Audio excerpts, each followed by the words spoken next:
Ces peaux de vache sont sorties de terre il y a seulement quelques semaines. Un yaourt 100% fermier local, une réponse possible à la crise laitière qui sévit depuis 8 ans. Après la traite des vaches, Magali et Bruno Gauthier s'activent dans leur laboratoire tout neuf. C'est l'aboutissement d'un changement pensé il y a 2 ans. Il fallait trouver une autre solution, parce que vendre notre lait à moins de 30 centimes d'euros, c'est pas possible. Ça passe pas. Donc on a eu l'idée de la transformation pour essayer de rentabiliser un peu mieux notre lait, quoi.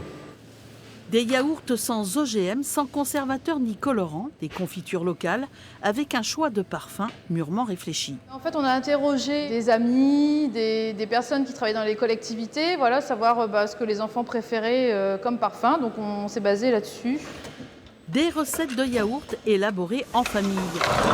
Chez les Gauthier, Laurent le frère s'occupe des 300 vaches et des 200 hectares de céréales. Avec le lancement de Peau de Vache, il a dû endosser le costume de démarcheur. Ben oui, c'est un métier différent, il faut avoir une approche différente, il faut être assez ouvert d'esprit, entendre les critiques, les respecter. Faut être assez sûr de soi, faut aimer aller au contact des gens, mais c'est quelque chose qui m'a toujours plu. Magali aussi a désormais plusieurs métiers, la transformation et les livraisons. Aujourd'hui, les peaux de vache ont du succès parmi les consommateurs et se vendent très bien en coopérative et dans les épiceries. Dès le premier jour qu'on a été livré, une cliente nous a pris quand même 3 barquettes de 12.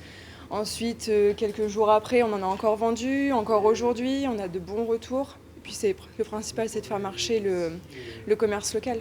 La production de yaourt est encore marginale, mais une nécessité pour sauver la ferme familiale. Objectif : dépendre un peu moins du cours du lait et transformer environ 2000 litres par semaine en petits pots de vache.